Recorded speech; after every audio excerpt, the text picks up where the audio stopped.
लेती हूँ, आऊंगी आरती टिक्कू आपके पास। रवि, आप लगातार इस फैसले को सुन रहे हैं, कोर्ट के अंदर अरविंद जीनू संवाददाता मौजूद है, जल्दी से आप मेरे दर्शकों को फटाफट पॉइंटर्स के रूप में जो भी जानकारी मिल रही है बताते जाइए।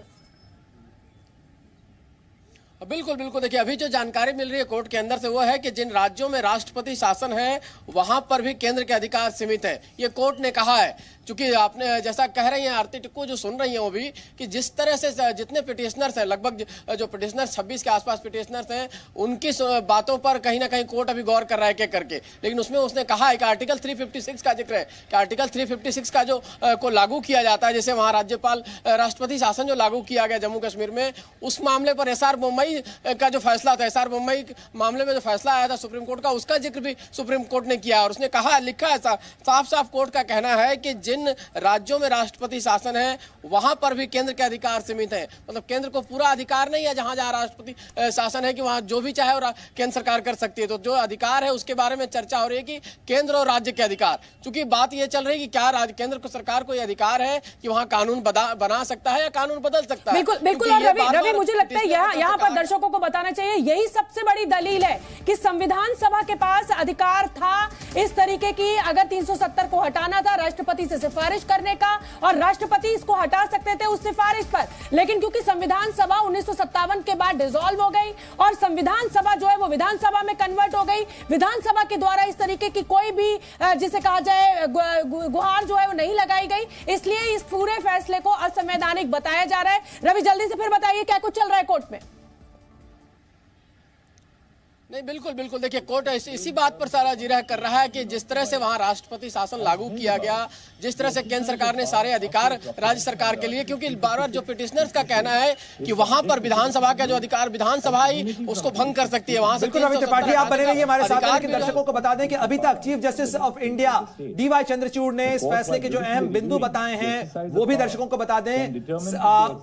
चीफ जस्टिस की तरफ से कहा गया है कि जिन राज्यों में राष्ट्रपति शासन है वहां भी केंद्र के अधिकार सीमित है। दरअसल फेडरल स्ट्रक्चर का शोभना ये पूरा मामला है और फेडरल स्ट्रक्चर के अंदर राज्यों के अधिकार और केंद्र के अधिकार ये संविधान के अंदर डिफाइंड है, संविधान में उनकी सीमाएं भी तय की गई हैं और उसी का जिक्र इस समय चीफ जस्टिस करते हुए नजर आ रहे हैं। राष्ट्रपति की अधिसूचना को चुनौती नहीं दी गई है, यानी 31 अक्टूबर 2019 को जो राष्ट्रपति की अधिसूचना जारी की गई थी उसको चुनौती नहीं दी गई है, इसलिए इसके ऊपर विचार नहीं किया गया है। यह भी बड़ी बात इस फैसले से निकलकर अब तक सामने आ रही है। बिल्कुल, और इसमें जो बड़ा पॉइंट था वो बड़ा पॉइंट ये था कि केंद्र सरकार ने अगर 370 को हटाया है तो क्या किसी ने सिफारिश की है, क्योंकि जम्मू कश्मीर विधानसभा ने इस तरीके की कोई सिफारिश नहीं की है और साफ साफ ये लिखा हुआ है संविधान में कि जब विधानसभा या जिसको संविधान सभा 1957 तक कहा जाता था, अगर वो सिफारिश करती है तभी राष्ट्रपति इसको हटा सकते हैं। तो क्या केंद्र सरकार का ये फैसला संवैधानिक है? रवि त्रिपाठी,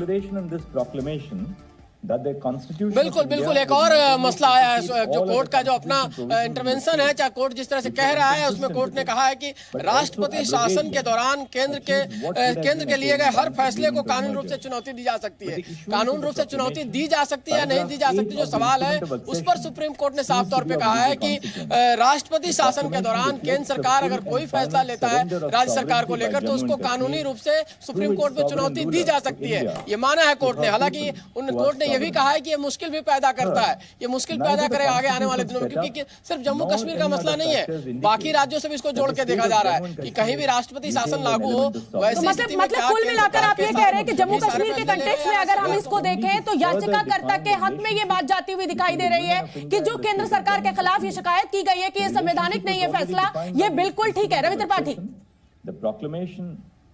बिल्कुल बिल्कुल, देखिए कहीं ना कहीं कोर्ट खिंचाई भी कर रहा है। कोर्ट देखिए फाइनल फैसला जो भी देगा, आप देखिए अयोध्या के मसले में भी जो फैसला आया था वो और इस मसले को भी कोर्ट जोड़ के देखिए। हालांकि कपिल सिब्बल ने जो ट्वीट करके पहले कह दिया है फाइनल फैसला उसकी तरफ बढ़ेगा, लेकिन फिलहाल जो लग रहा है कोर्ट जो कह रहा है उसके हिसाब से लग रहा है कोर्ट केंद्र सरकार की खिंचाई भी कर रहा है और ये बता रहा है कि जो ट्रेडिशन रहा है कि जो केंद्र सरकार के जो अधिकार है कितने हैं वो सीमित है। साफ साफ कहा है कि राष्ट्रपति शासन है वहां पर केंद्र सरकार के अधिकार सीमित है, पहली बात। दूसरी बात उन्होंने कहा है कि राष्ट्रपति शासन के दौरान यही पूरा मामला था, क्योंकि सस्पेंडेड एनिमेशन में जम्मू कश्मीर की विधानसभा थी जिस समय राष्ट्रपति शासन था, उसी दौरान यह फैसला लिया गया। आरती टिक्कू, मैं आपका रुख करना चाहूंगा। अभी तक जो कोर्ट ने कहा है कि केंद्र सरकार के अधिकारों को और खासतौर पर राष्ट्रपति शासन के दौरान जो फैसले लिए जाते हैं, हर फैसले को यदि चुनौती दी जाएगी राष्ट्रपति शासन के दौरान केंद्र सरकार के लिए गए, तो एक बड़ा संकट खड़ा हो सकता है और ये दूसरे राज्यों पर भी असर डालेगा। किस तरीके से देख रही हैं?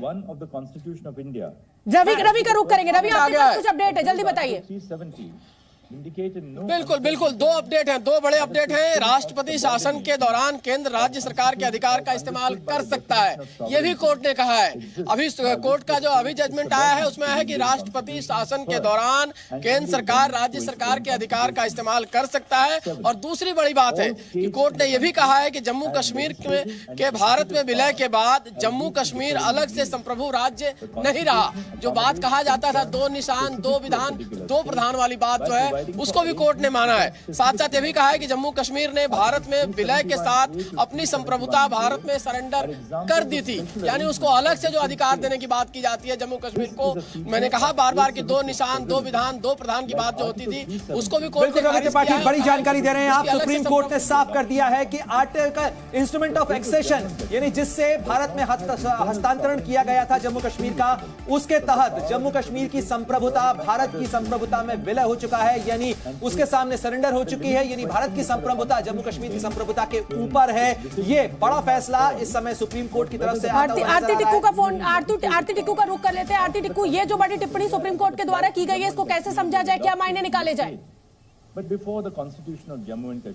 देखिए, मुझे लगता है कि सुप्रीम कोर्ट ने बहुत ही नुआंस्ड वे में इस सारे मसले को देखा है, सारी बारीकियां देखी है और ये बहुत क्लियर है कि जहां पे उनको केंद्र सरकार की खिंचाई करनी है वहां वो करेंगे। लेकिन साथ ही साथ में मुझे लग रहा है कि राकेश द्विवेदी जो सीनियर एडवोकेट जिन्होंने इस केस में पैरवी की थी सरकार की तरफ से, तो मुझे लगता है कहीं ना कहीं कोर्ट ने वो सारे आर्ग्यूमेंट्स जो है एक्सेप्ट किए हैं, क्योंकि उन्होंने एक आर्ग्यूमेंट दिया था। ठीक है, इस समय की बड़ी खबर बता दें। आर्टिकल 1 से साफ है कि जम्मू कश्मीर भारत का अभिन्न हिस्सा है। रवि त्रिपाठी, बिल्कुल देखिए, अब धीरे धीरे चीजें जो है कहीं ना कहीं फैसला आना शुरू हो रहा है और एक एक करके देखिए रुख कोर्ट का, पहले कोर्ट ने खिंचाई की है सरकार की और उसके बाद कोर्ट ने साफ किया है कि आर्टिकल 1 से ये साफ है कि जम्मू कश्मीर उस दिन से भारत का अभिन्न हिस्सा है। जब से जम्मू कश्मीर का विलय भारत में हुआ उस दिन से जम्मू कश्मीर भारत का अभिन्न हिस्सा है। उसको अलग स्टेटस जो देने की बात की जाती है उस पर कहीं ना कहीं विराम लगाने की बात है। आर्टिकल 370 के तहत उनको एक अलग एंटिटी के तहत देखा जाता है। वहाँ तमाम चीजें वो लागू नहीं हो सकती जैसे कहा गया। देखिए, वहाँ SC ST को कोई न्याय नहीं मिलता था, वहाँ आप जमीन जाके रवि त्रिपाठी, क्या ये माना जाए कि 370 अस्थायी है, ये भी कोर्ट ने मान लिया है? बिल्कुल देखिए, कोर्ट का फैसला एक एक करके आ रहा है। मैं आपको बता, कोर्ट ने माना कि आर्टिकल 370 अस्थायी प्रावधान था। ये क्लियर हो गया, अस्थायी प्रावधान नहीं था। इसी बात को लेकर सबसे बड़ा जिक्र था। ये सबसे बड़ी खबर है प्रणय इस बात की, इस समय की सबसे बड़ी खबर है कि कोर्ट ने मान लिया है कि आर्टिकल 370 जिस बात को लेकर सबसे ज्यादा जिक्र था कि ये अस्थायी प्रावधान है या अस्थायी, तो कोर्ट ने माना है कि ये अस्थायी प्रावधान था, ये परमानेंट नहीं था, इसको हटाया जा सकता था। ये बार-बार बिल्कुल रवि त्रिपाठी, इस तरह की बड़ी खबर मैं बता दूं, आर्टिकल 370 जो है वो अस्थायी था। कोर्ट ने बड़ी टिप्पणी की है। इसमें जब दलील पेश की जा रही थी तो कपिल सिब्बल ने कहा था कि केंद्र सरकार के पास ऐसी कोई अधिकार है ही नहीं, क्योंकि ये अस्थायी है, मतलब ये परमानेंट है, इसको डिसॉल्व नहीं किया जा सकता। लेकिन अब कोर्ट ने बड़ी टिप्पणी कर दी है और कोर्ट ने इस तरीके से एक फैसला बता दिया है कि ये जो 370 आर्टिकल था ये अस्थायी प्रावधान था। रवि त्रिपाठी, बिल्कुल देखिए, अब इस मामले में एक एक करके चीजें निकल के आने लगी। अब फैसला आना शुरू हो गया कोर्ट का। कोर्ट ने पहले अपने जो भी रिजर्व जो बातें थी वो कही है, जो कहा जाए जितने जो इसमें अपील किया गया था उनकी बातों को सुना था, उसके आधार पर अपनी बात करो, एक एक करके फैसला आना शुरू हो गया। ये बड़ा फैसला है। देखिए, ये इसी बात को लेकर जिरह किया जा रहा था। क्या ये माना जाए कि जो याचिकाकर्ता थे उनकी दो प्रमुख दलीलें थी? पहली ये कि इसके अंदर ये प्रावधान स्थायी था, यानी 1957 के अंदर जो कॉन्स्टिट्यूएंट असेंबली खत्म हुई उसके बाद से इसका फैसला नहीं हुआ था, इसलिए इसे स्थायी माना जाए। और दूसरी बात ये इंटरनल सॉवरेनिटी यानी जो आंतरिक संप्रभुता थी, इन दोनों दलीलों को सुप्रीम कोर्ट ने अभी तक के सुनाए फैसले के अंदर खारिज कर दिया है।